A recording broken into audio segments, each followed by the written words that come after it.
So, with the new moon in Cancer, that's happening in your 6th house, Aquarius, and that's the house of work, of day-to-day schedules, routines, health, habits, all those kind of things that we do on a daily basis. And with a new moon, it's a good time to begin a new habit, a new routine. For some of you, it may be a new diet, or a new way of working, maybe taking on a new role at work. Really good time to set intentions for what you would like your day-to-day schedule, routine, and work to look like. So with a partial solar eclipse too, it can be a time where it's bringing things to the surface that are normally in our blind spot. Like you might have something where you've always wanted to have a certain schedule, but you haven't quite seen the way how to do it. And so this partial solar eclipse can bring some of that to illumination for you. You may get an aha moment where you didn't see something before and you see it now. And with this new moon in Cancer, there's a couple things going on with it in terms of what planets it is having an aspect with. It's in opposition to Saturn in retrograde, Pluto in retrograde.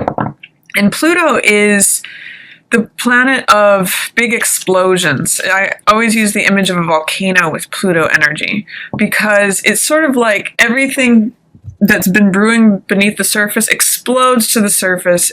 It destroys everything in its path, and its function is to create new land and new life. So that is opposing the sun and the moon in Cancer. And the Sabian symbol that represents the degree that it's at says, or it shows a prima donna singing. So there can be a lot of people competing for attention on stage. It could be like ego battles. Pluto is always about, struggle and conflict so that we can promote greater harmonies. So that's one of the things that might be going on, is there might be ego battles and power plays, that kind of thing. But on the same day, at the same time, there is a grand trine in Earth. We have Uranus in Taurus, we have Saturn in Capricorn, and we also have Venus in Virgo. So the other option, other than getting involved in those dramatic battles, is to just stay grounded and to observe more like an audience member of those things that are going on. So those are some choices around that new moon, especially if it has to do with things at work, because it's a new moon in your 6th house of service and work. And then on the 27th, we have a full moon, again, a total lunar eclipse, and this is called the blood moon, and it's the longest lunar eclipse in 100 years. So it's really going to be about bringing feelings to the surface that have been unexplored for a while. Things that may have been buried, old traumas from the past, old feelings that are outdated for release. And the moon always has to do with our feelings and our emotions. And with this happening in your 1st house, Aquarius, it's related to feelings about the self and feelings about your identity. There may be feelings about who you are in the world that are ready for release and ready for to be replaced by something else. You could have some outdated emotions or deep feelings about yourself that are no longer relevant or no longer serving you. So a full moon is a time where you can complete things, you can release things. The spotlight's going to be on you in terms of your emotions and older things that you can release and move on from. So it could be a very healing time for you, Aquarius. So that's what's going on in the sky. And then for the cards, I see that we open the month. This is funny. I'm actually seeing that you want to go from being a bit serious to being playful, fun, and lighthearted. King of Swords is definitely you, Aquarius. And this is someone who is an expert in their field. They're experienced. They speak the truth. They're very logical, analytical, practical. And with this in reverse, it's someone who is overly serious, or it's someone who isn't speaking their truth. It's someone who may not be being truthful with themselves, or they can feel a little bit heavy, a little bit dour, a little bit overly mental. You know, their mind is guiding and controlling them, but not in the most beneficial way. Their mind could have a mind of its own in a certain way when this card shows up in reverse. And there's sort of a heavy energy, and I see him looking at the Fool saying, you know, why can't I just smell this rose and have this carefree attitude? You Aquarians love a sense of freedom, and that's what this card is about. It's about new beginning, beginner's mind.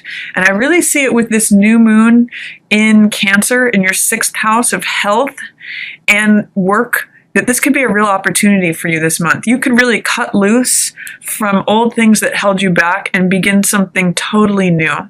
You know, have a clean slate. That's what this card's about. It's the 0 card.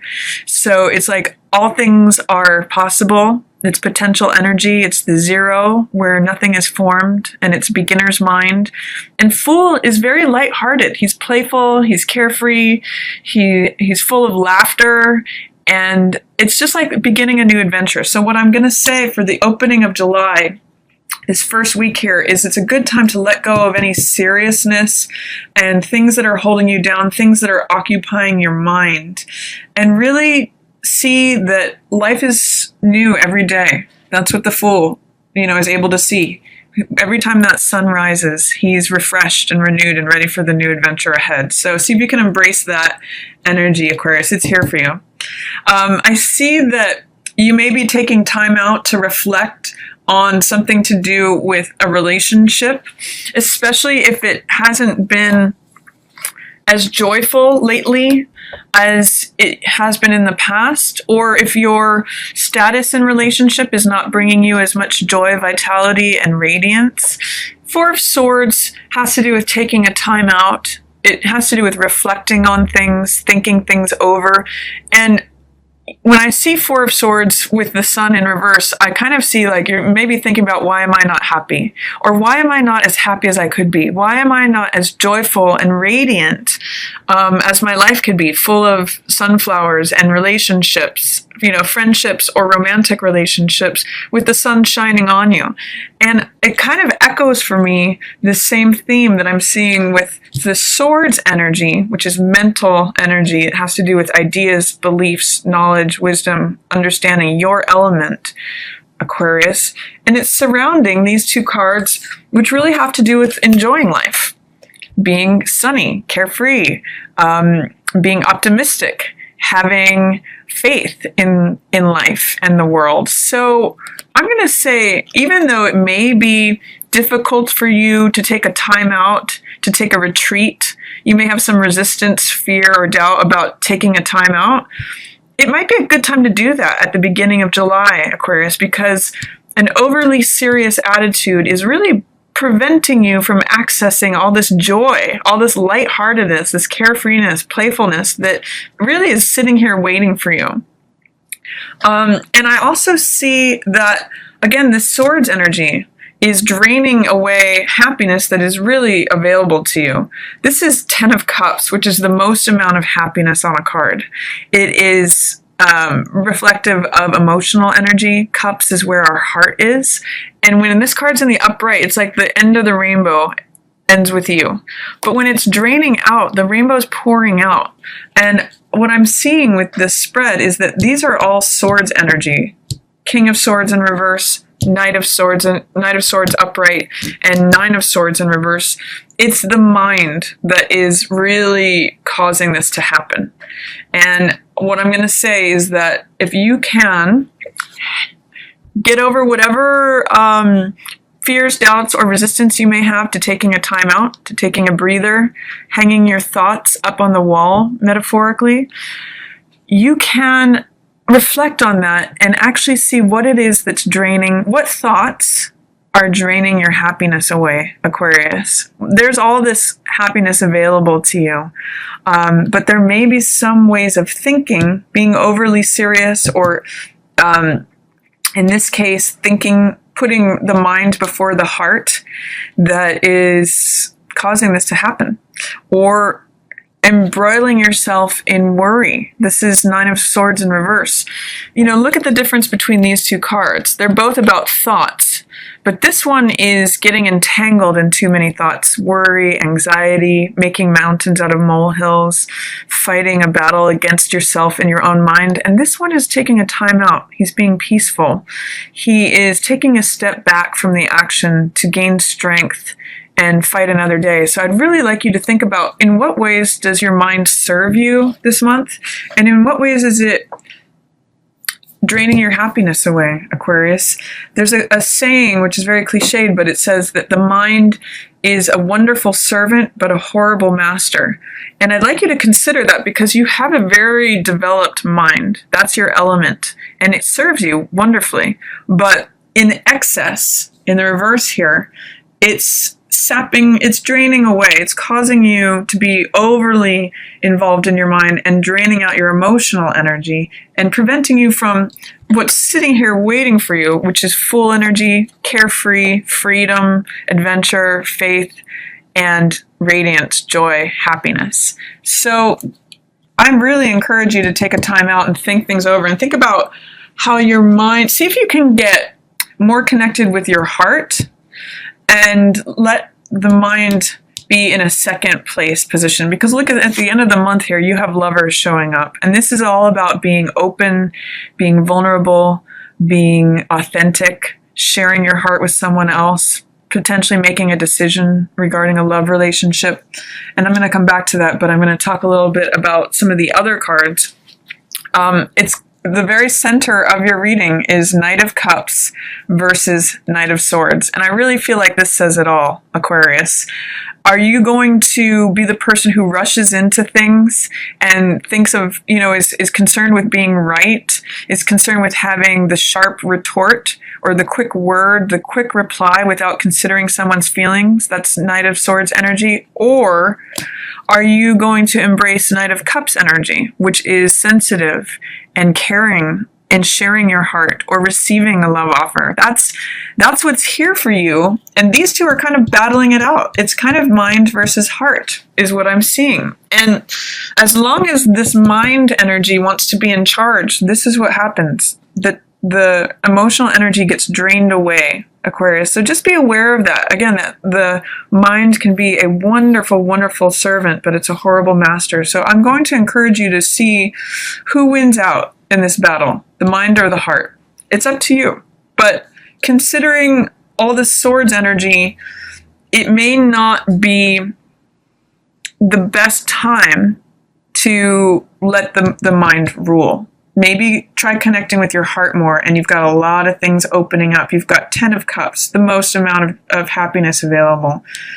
Fool, being open, carefree, lighthearted. Sun, feeling vibrant, motivated, optimistic, sunny.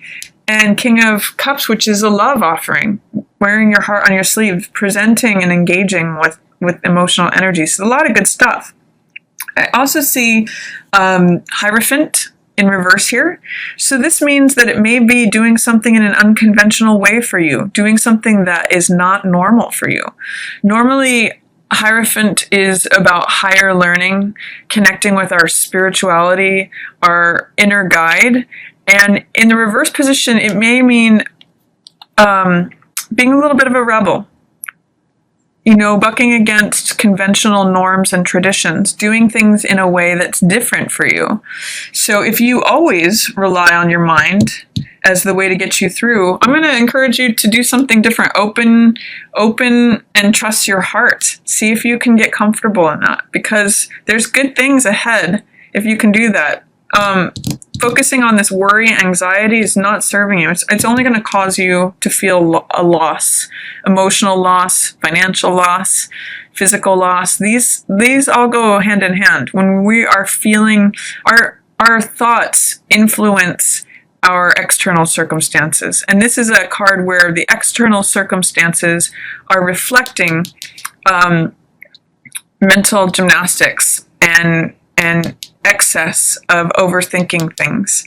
So I'm going to encourage you to take things slow, to embrace the lighter side of life. This could potentially be an earth sign person that you're dealing with. This could be a Taurus, Virgo, or Capricorn. And this card really is about taking things slow, being grounded, being assured of your forward steps, not being anxious and not overthinking and not, again, letting that mind run away with itself. This is about being practical, being grounded, being solid.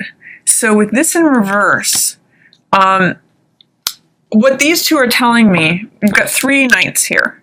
Knights mean experimenting with things.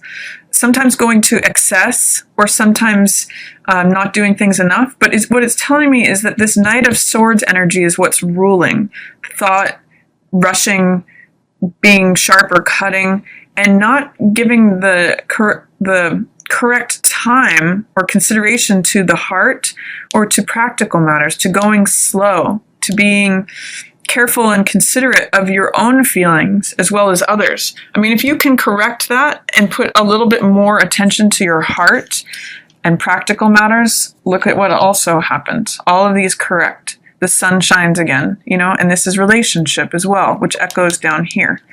So you have some nice relationship cards, Aquarius, for July, but it will really require you to change your focus a little bit. And that's what this card's about too. This is always a choice of focus card. Do you want to focus on what is lacking, or do you want to focus on what is abundant? This is the spiritual world, and it's always there for you to comfort you. But sometimes we have to take our eyes and minds off the physical world and realize all the gifts that we have and that we have been given. So this card usually, if you practice gratitude and show appreciation for all the things that you do have, it can often get you out of this feeling of feeling left out in the cold or feeling like you've experienced a loss. And at the end of the month, with that total lunar eclipse in your first house of identity, it may be changing you. It may be stripping you down of all the old emotional stories from the past and opening you up to love, opening you up to feeling vulnerable, feeling open, feeling authentic, being willing to connect with someone, being willing to show someone your true self, even though your logical mind may say, oh no, I need to be guarded, I need to control things. This is saying, no, I'm willing to just show up. I'm willing to connect with someone with this heart energy. And guess what? I'm willing to be joyful and free and radiant, despite what my mind says. I'm willing to receive this love. So there's beautiful energy here for you, Aquarius, but it's almost like you have to get your mind in its right place, in its rightful place, not as the controller, but as the servant, in order to get to this. So I'm going to just leave you with these 2 cards head to head. Who's going to win, Aquarius, in July? Is it going to be thought, or is it going to be emotion? And you get to choose that.